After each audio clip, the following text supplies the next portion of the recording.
dire qu'il n'y a pas de grands projets au Togo, je dirais non, mais plutôt qu'il n'y a pas d'assez, je dirais oui. C'est l'exemple de l'immeuble qui est derrière moi. Nous allons rencontrer le contrôleur pour lui poser des questions. Type de projet s'agit-il? Comment cela a été réalisé? Et surtout, des questions techniques. Je vous invite à regarder la vidéo jusqu'à la fin pour découvrir avec moi tout ce qui s'est passé. Merci.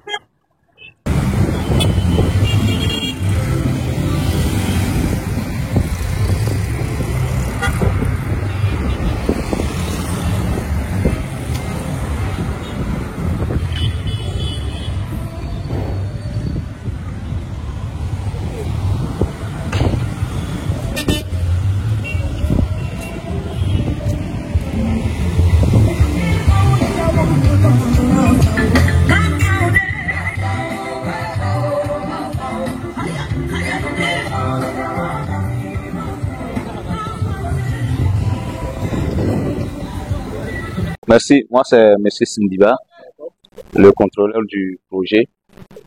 Tu veux lancer ça? D'accord.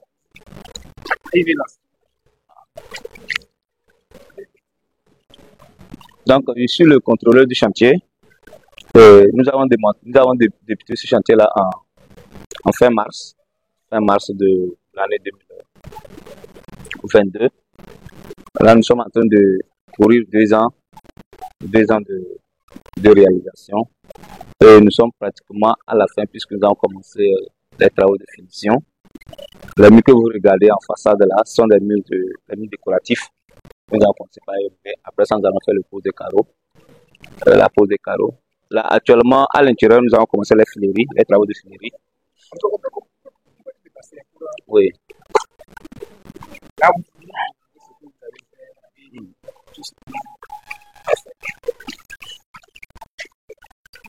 Donc, nous avons déjà les stocks de carreaux qui sont là.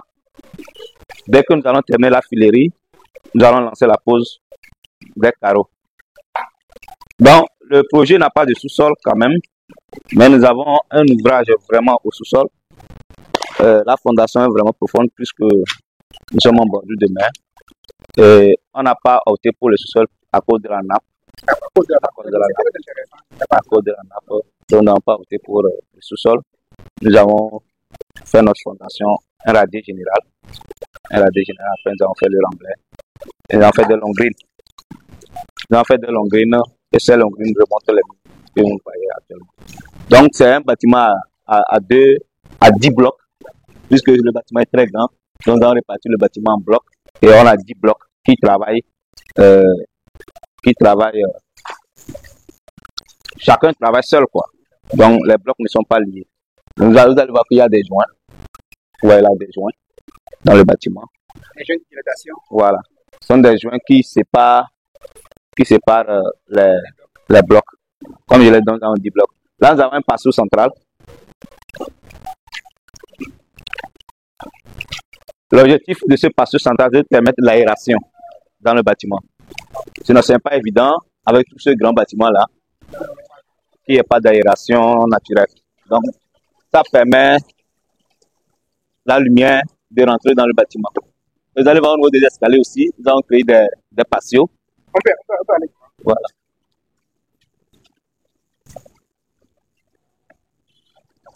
Voilà. Là, il y a un patio qui est là.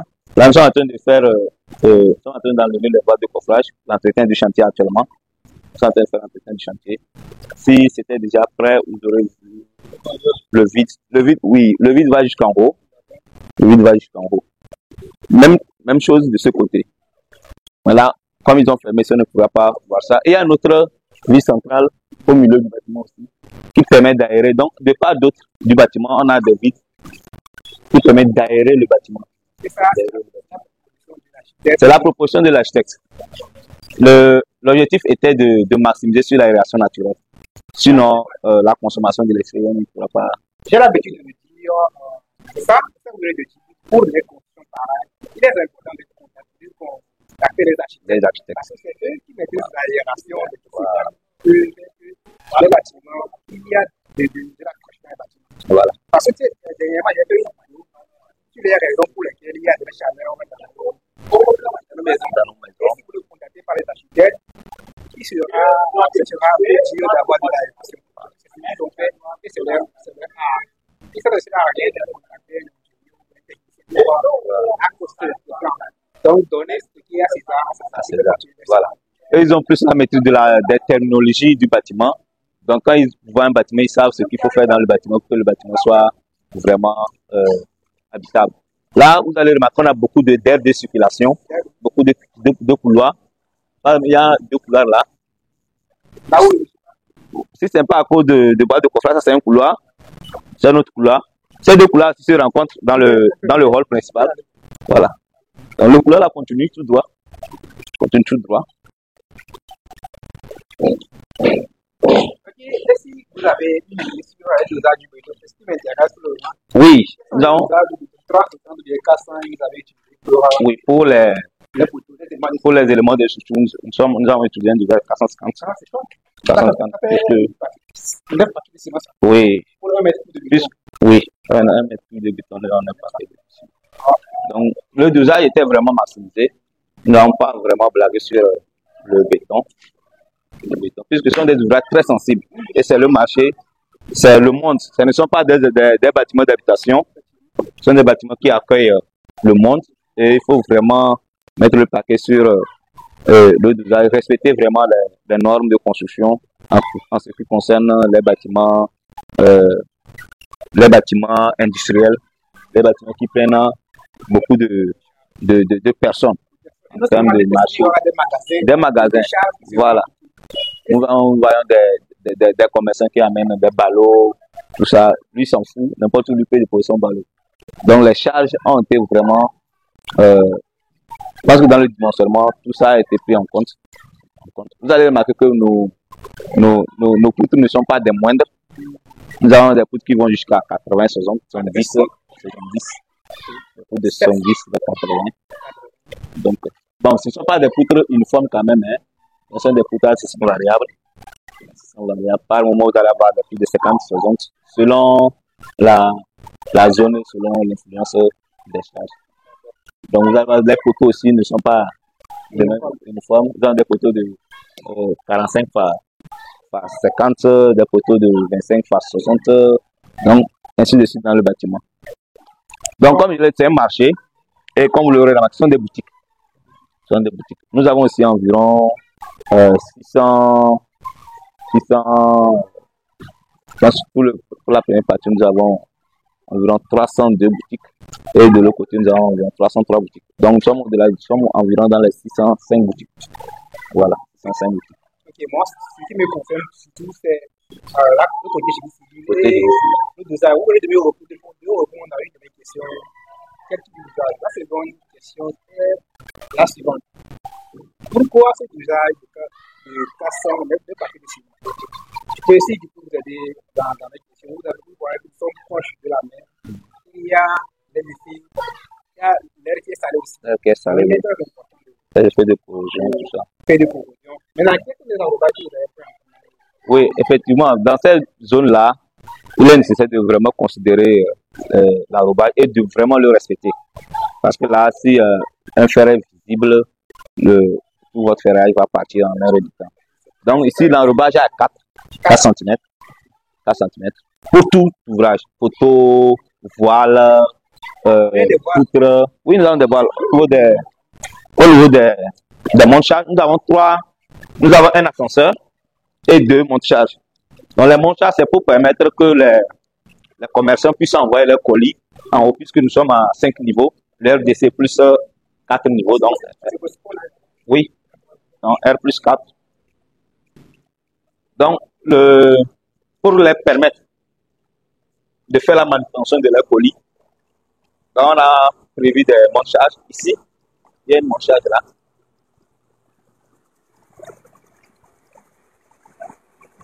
Ça, c'est une monte-charge. Ça va jusqu'en haut. Ça, c'est l'autre monte-charge. Voilà. Maintenant, il y a l'ascenseur qui est encore au fond là-bas pour des personnes à mobilité réduite. Pour des personnes à mobilité réduite qui voudront faire des achats, ils prennent l'ascenseur et puis ils vont en haut. Voilà.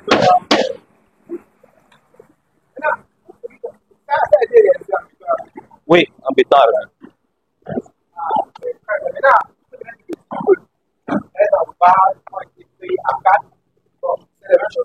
Oui, 4.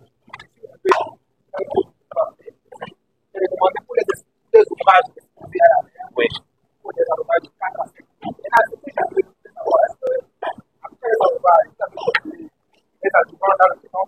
Oui, actuellement, si vous regardez, même il doit y avoir des bidons de Scalatex là-bas.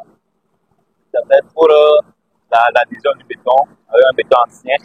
Le béton qu'on a utilisé ici, c'est du béton hydrofuge. Donc, ils ont recommandé des adjuvants qu'on met dedans avant de couler. Puisqu'on est en bordure de mer. En bordure de mer, donc il y a des recommandations. Voilà, donc c'est la mer, vous voyez comme ça. Comme ça, en bordure de mer, ils ont recommandé du béton hydrofuge. Ça, c'est obligatoire. Donc, depuis le sous-sol, c'est du béton hydrofuge donc jusqu'à pour tous les ouvrages que nous avons fait, les éléments du bâtiment que nous avons utilisés. C'est du béton hydrofuge. Donc, c'est le vide dont il parlait pour permettre l'aération du bâtiment. Donc, on en a jusqu'à. Nous avons un ici, le central, et nous avons le troisième qui est là-bas. Donc, nous avons 3 vides sur dans le bâtiment. C'est important de contacter les professionnels des architectes, les ingénieurs et les techniciens. Ne comprenez pas d'ailleurs, parce que la personne fait des plans, il mettrait les coordonnées, les normes de la conception des plans. Si nous prenons ce bâtiment, par exemple, vous voyez que l'architecte, quand il a réservé des espaces pour l'éclairage naturel du bâtiment. Votre foyer, c'est pas ce que vous voulez. Et actuellement, avec la chaleur qui est dans notre pays, le mieux serait de contacter les professionnels du métier. Voilà. Alors, c'est ce qui concerne. Bon, allez-y, on peut continuer.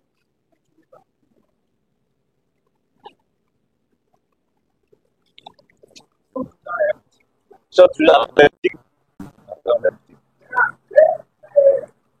La dimension des boutiques, comment? Oui, on n'a pas des boutiques à dimension uniforme, mais nous avons généralement deux types de boutiques. On a des boutiques de 2 mètres sur 3.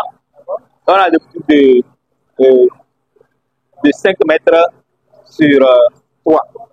On a des boutiques de 5 mètres sur 3, de 2 mètres sur 3. Ok, moi je veux voir le haut. Oui, la toiture, on peut aller en haut. Là, nous sommes en train de faire la forme de pente.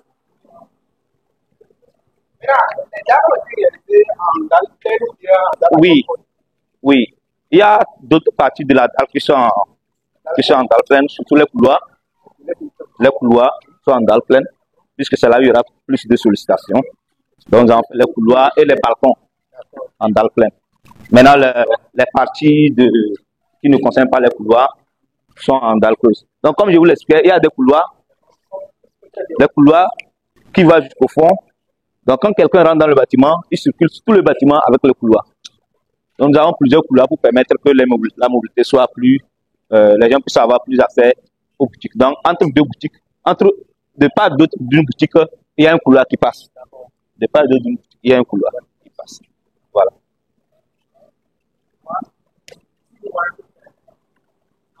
En voile, puisque c'est un peu compliqué de lever les briques. Là, nous avons un poteau. Nous avons un poteau de structure qui est là. Et de part d'autre, si on doit lever les briques, puisque nous avons juste des raidants de 40, ce n'est pas évident de mettre une brique. Mais une brique là-bas, ça ne va pas tenir, puisque nous avons des volets blancs. Ce sont des éléments métalliques qui bougent beaucoup. Les briques risquent de tomber. Vous avez compris, regardez, c'est ça? Oui. Là, nous avons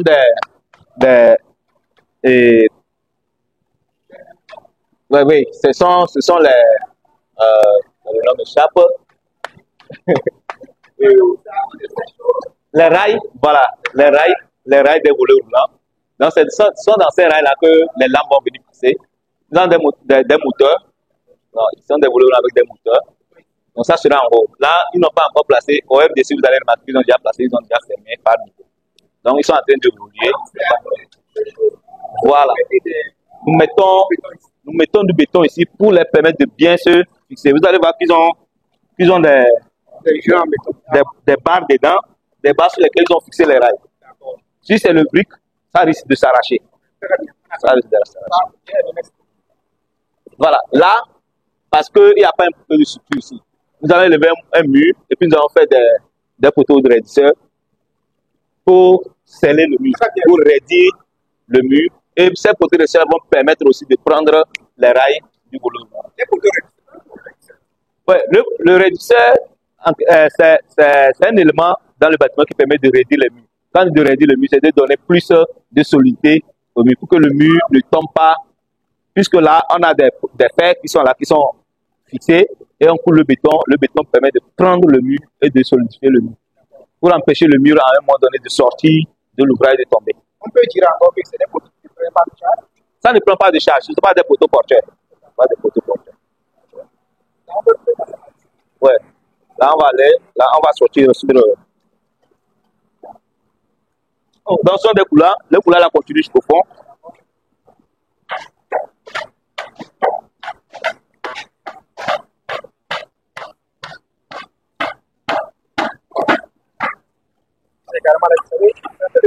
Ouais, c'est la façade. Nous sommes en train de faire les murs de façade, les murs décoratifs. Ces murs-là vont prendre le carreau. C'est ça qui va rendre joli notre bâtiment.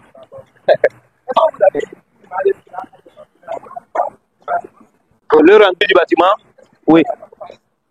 Il y a le rendu du bâtiment. Oui, après je vais vous envoyer ça.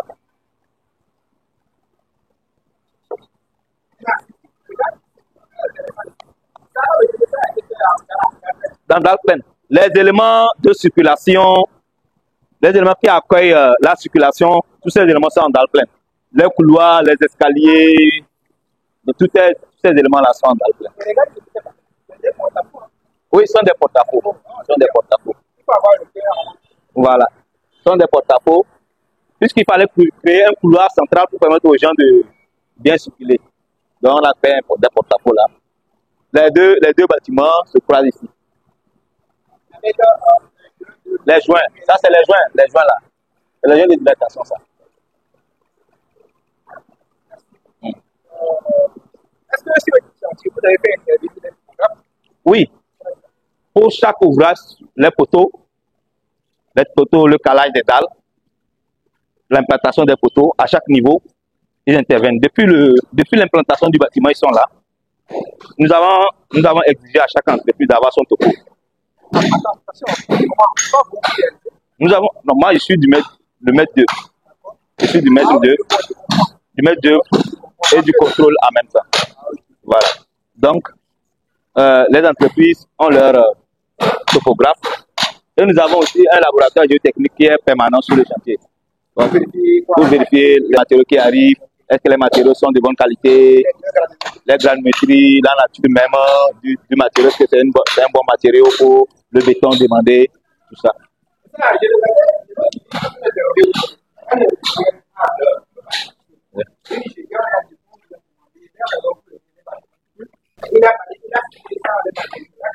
Voilà. Oui. Nous avons des essais que nous faisons sur les aciers aussi. Le laboratoire aussi fait des essais sur les aciers. Ou bien au laboratoire? Au laboratoire. Il y a les essais. Puisque avant de prendre le matériau dans une usine, nous faisons les essais sur la qualité de leurs matériaux. Par exemple, sur le fer, nous faisons des essais de torsion pour voir si le matériau est vraiment de bonne qualité. Donc, les essais ont été recommandés par le bureau Veritas sur le fer que nous utilisons. Donc, ces essais ont été faits et c'est l'usine qui correspondait mieux qu'on a fait acheter. Donc, on a envoyé les entreprises qui allaient s'approvisionner. Là, on va un peu aller en haut, sur la toiture.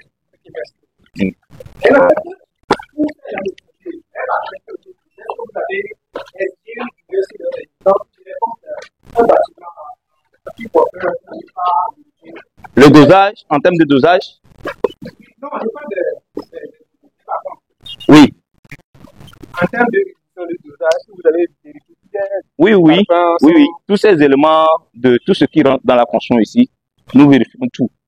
Je dis quand les matériaux arrivent, je ne suis pas le seul à vérifier. Il y a le géotechnique qui est là.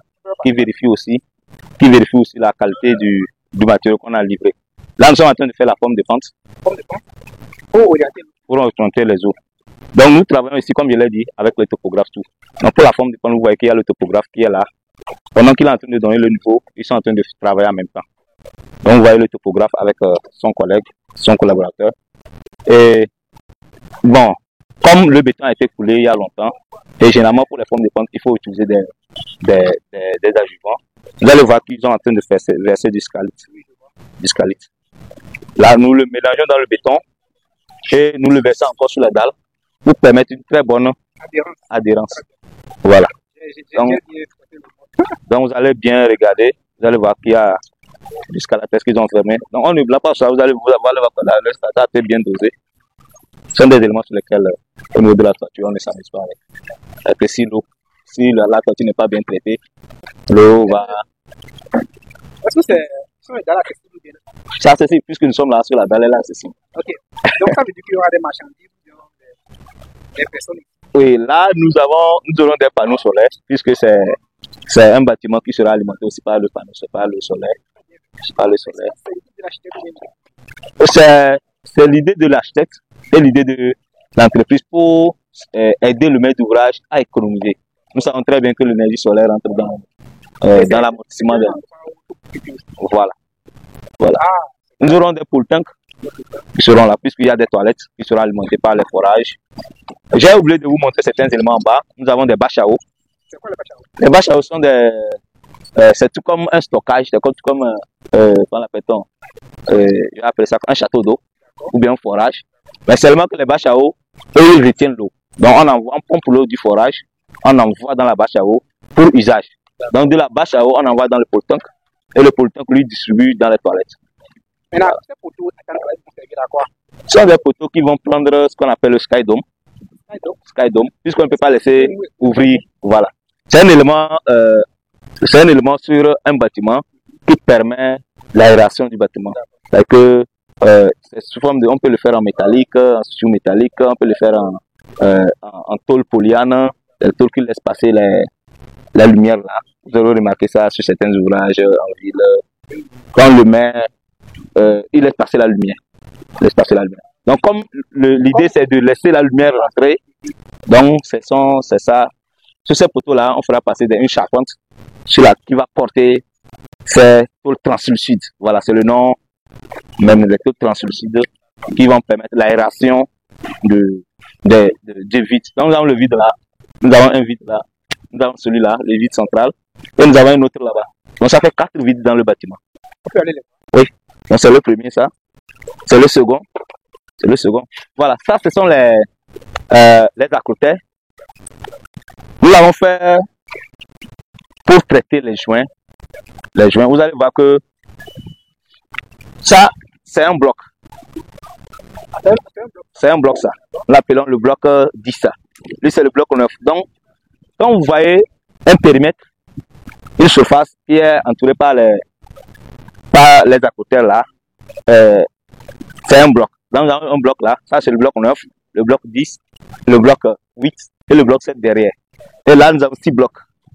Nous avons le bloc 4, nous avons le bloc 4, le bloc 5, le bloc 6 et 1, 2, 3, 4, 1, 2, 3 de l'autre côté. Nous allons aller là-haut. Donc, ça, ce sont les accrotaires, si vous me permettez de dire comme ça, pour traiter les joints. Parce que l'eau ne peut pas quitter ce bloc et aller ici, sinon ça va passer dans le joint. L'eau ne doit pas traverser les joints. Donc vous allez remarquer que ici, celui-là, il a un chapeau. Nous l'avons fait un chapeau. Il y a un autre à côté pour celui-là qui est plus petit que celui-là, qui est en dessous. Donc lui, il bloque l'eau qui vient ici pour que l'eau là ne traverse pas ici. Mais le chapeau là, lui couvre le dessus pour que l'eau ne passe pas au milieu. Lui bloque l'eau ici, celui-là bloque l'eau ici, et le chapeau bloque l'eau qui pourrait passer entre les deux à côté. Voilà. Donc, c'est un élément en chapeau qui permet de traiter facilement le... Ah oui, oui.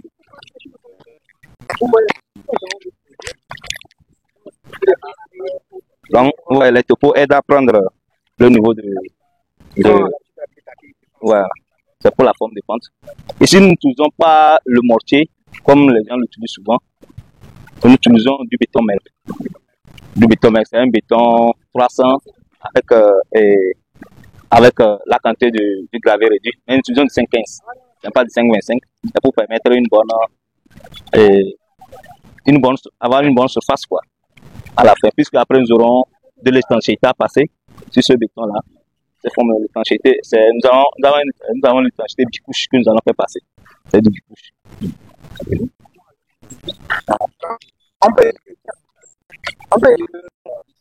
C'est les dalles à coque qui ont été. Oui, les dalles à coque. Les dalles à coque. Donc, c'est notre vide central là. C'est celui-là qui apporte plus la lumière dans le bâtiment. Oui, il y aura une couverture en haut. Ça, c'est le monte-charge. Oui, là, on n'a pas encore terminé l'autre là. On doit couler le dessus. C'est la machinerie, au fait. La partie là prend la machine. La machinerie. On a fait des réservations dedans pour permettre à la machine de s'accrocher. Ce sont des éléments qu'on mettra dedans que la machine puisse s'accrocher. C'est ça qu'on appelle l'édicule dans le bâtiment. L'édicule dans le bâtiment. C'est par là que les escaliers qui accèdent à la toiture, les gens peuvent passer par là pour accéder à la toiture. Donc, ici, nous avons le bloc 6, le bloc 5 et le bloc 4 de l'autre côté. Donc, pour chaque bloc, vous allez voir quoi. Ils ne sont pas fermés parce qu'ils n'ont pas encore fait la forme de pente ici. Ils vont utiliser ça pour passer, quoi. Ils vont passer pour couler la forme de pente là. Voilà. Donc ça, c'est l'autre vide central, ça. Et nos vides sont généralement au niveau des escaliers pour que l'aération de l'escalier soit visible. Puisqu'on ne peut pas monter dans un escalier, c'est sombre. Déjà, s'il n'y a pas la lumière, déjà à 16 h, tous les bâtiments sont sombres ici. Tous les bâtiments, puisque c'est un grand bâtiment. Donc ça, c'est un vide aussi, jusqu'au fond. Jusqu'au fond, là. Là, je profite. J'ai vu quelque chose d'intéressant. Je profite pour regarder au niveau de la main. Regardez, déjà, les dispositions de construction sont bien respectées. Et non, et même pour ces deux abattus de col. Oui. 1, 2, 3, d'abord. Et on garde les mêmes distances. On garde les mêmes distances. Ça, nous aurons à les traiter, puisqu'ils ont été faits, ils ont déjà attrapé la corrosion. Avant de continuer, nous allons les brosser et placer qu'on appelle-t-on, le nom m'échappe. Il y a un adjuvant, il y a un produit de traitement pour les faire. Nous brossons et nous passons le produit. Nous le travaillons d'abord avant de couler le béton. C'est nécessaire inutile de couler le béton sur ça là. Ok, regarde. C'est à cause de la mer que les choses là. Alors qu'on a mis ça, ça ne fait pas encore 2 mois. 2 mois, 3 mois, ça ne fait pas encore 3 mois. Mais regarde l'état. La mer a une forte impact sur la corrosion. Donc voilà ce que j'expliquais. Pour les jeunes, on a un accoteur. Voilà. C'est le polystyrène qui permet de traiter les joints, de créer des joints. Pourquoi on met les joints? Les joints. Et comme je l'ai dit, c'est pour que chaque bloc travaille indépendamment. Et parfois le béton à l'abri du... Oui, ça c'est le joint de... Ça, les joints là, les joints dans les structures là, elle est différente du joint sur le... Généralement pour les pots de carreaux, on met des joints qu'on appelle des joints de dilatation. C'est pour briser les surfaces. Plus la surface est grande, plus le béton s'étire et ça se casse. Donc, si on ne met pas des joints, vous allez voir qu'après vous avez des fissures.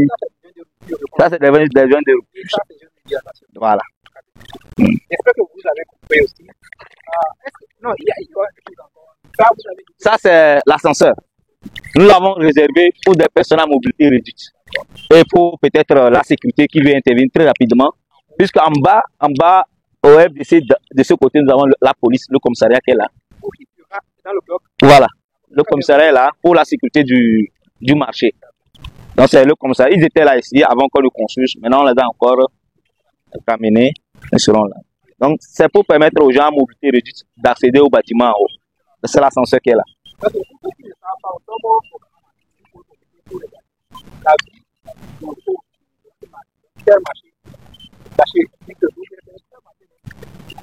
Le plus grand. Et nous avons en face la cathédrale. Est-ce que vous allez faut prendre la vue de la ville? C'est le mieux de sortir comme ça, la vue sur le port.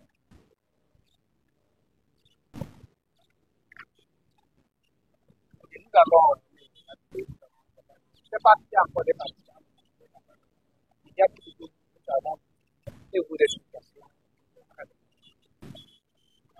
Merci beaucoup d'avoir accepté de faire cette émission avec nous, de partager ce que vous connaissez, votre expérience, la manière de faire les choses. Parce que déjà, vous avez appris beaucoup de choses dans vos explications. Vous avez dit, par exemple, des rails volants, de pourquoi vous n'avez pas décidé de mettre en rail. Au niveau des jeunes, des choses qu'on a appris de manière théorique à l'école. Et c'est s'il me plaît, si je vois quelque chose qui est théorique, je vais vous de manière pratique. Ça prend pas compris que effectivement c'est pour vous apprendre. Voilà. Quelquefois nous avons l'habitude de dire que la théorie ne sert à rien. C'est très capital de considérer la théorie parce que quand tu manques de la théorie, tu ne peux pas t'en sortir en pratique. Il y a certains coups que nous faisons en théorie. Lorsqu'on te met devant un logiciel en pratique, tu n'as pas compris le coup, tu ne peux pas t'en sortir. Tu vas perdre du temps pour comprendre le logiciel. Effectivement, j'ai fait une vidéo dernièrement, là je disais, bon, je ne vais pas appeler le nom et là où j'ai rencontré la personne aussi. La personne me disait que les logiciels comme robot ne sert à rien. Parce que quand il dimensionne un robot avec des robots produits, l'extension d'armature avec des boutons, des trop grandes. Et c'est parce que la personne qui a utilisé. Il ne comprend pas. Il ne comprend pas. Voilà. Les machines sont en fait. Et c'est ce que nous demandons aux machines de faire. Voilà. Il faut que lorsque tu sors quelque chose, tu sois capable d'interpréter ce que tu as fait sortir, de comprendre ce que tu as fait sortir. Là, ça fait appel maintenant à la théorie pour comprendre réellement que ce qui me fait sortir, c'est réel. Bon, merci. Mes amis, nous sommes presque à la fin de la vidéo. On aura le temps de prendre des vidéos que vous avez regardées, des vidéos de dessus, des vidéos de tout ce qui ont été réalisé. Sans explication, si vous voulez, vous pouvez continuer par regarder la vidéo. Merci beaucoup, monsieur. Et je profite pour remercier votre acheteur, monsieur. Ça va être plus compact. C'est pas. Bon, merci beaucoup. Là, on peut dire. Bon, après, tu peux dire. Ok, merci beaucoup. Merci. Yeah. Ensemble. Ah bon, ouais, c'est quoi?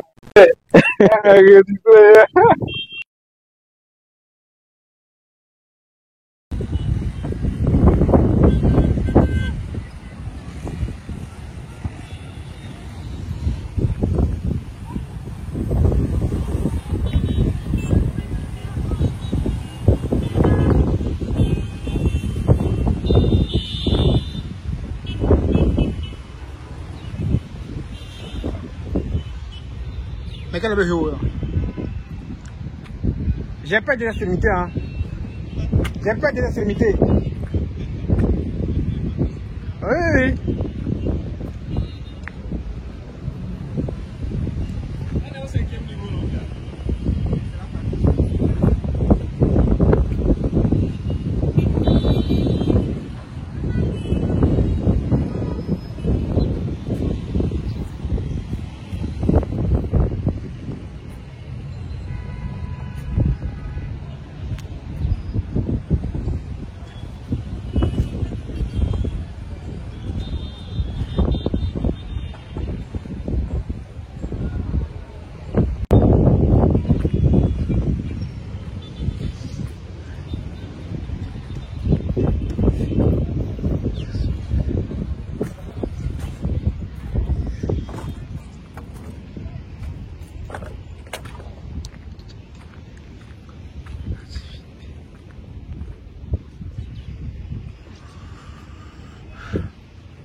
Diálogo.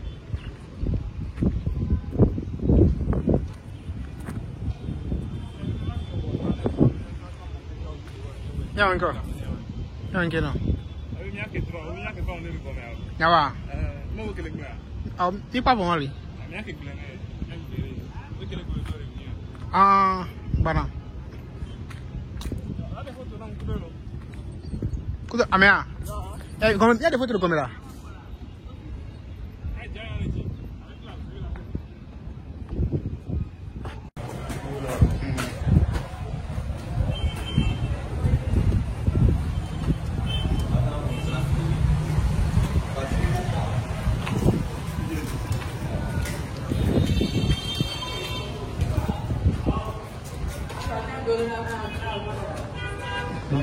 Il y aura de l'Internet. Internet. Et t'as dit? La connexion Internet. Oui. Comment? On va insérer le wifi et autres là comment? Ah, ben ça, personne ne veut dire. On va dire ça. Si c'est pas encore fait, on va aller faire 5 000. Chef, comment? Monsieur, bonjour. Ça va? Très bien. On va le faire, s'il vous plaît.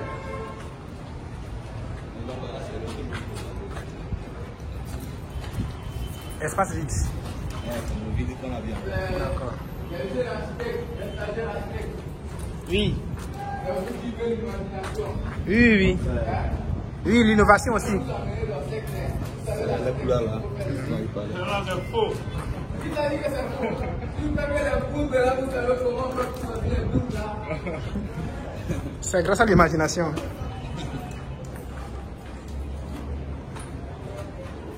Dans notre communauté, Des prises télé. des prises télé. La télévision sera pour le cas d'Internet. Comme on a dans nos maisons avec l'Internet. Les prises sont différentes des prises en général.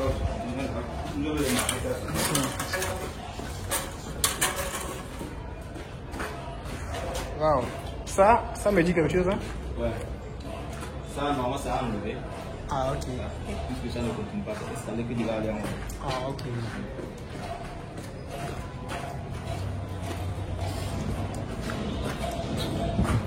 On va descendre par ici.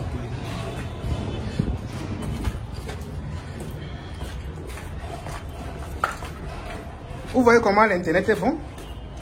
Grâce à l'internet, j'ai rejoint une grande personnalité comme votre patron. Oui. Grâce à l'internet, j'ai rejoint une grande personnalité comme votre patron.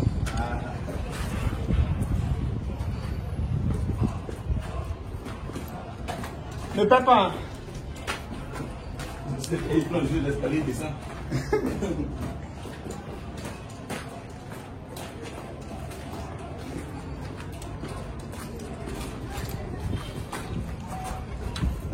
Il doit faire une vidéo d'introduction aussi. Hein. Mais il a fait ça à l'extérieur. Bon, laisse qu'on va terminer. Quand tu vas sortir sur Oui. la façade de l'autre côté. L'autre fois, j'allais faire une vidéo. Et il y a un gars qui me menaçait. Que ça appartient à un Aoussa. Que Ici, là. Oui, oui. Ah, ouais. Là, oui. Non, c'est pas ici. Là où on garde les motos. Le gars est venu garder la moto. Il me dit que c'est pour les Aoussa. Que les Aoussa ne veulent pas que leurs choses se font voir. Est-ce qu'il m'a dit? Maintenant, une photo ici sera bien. Hein.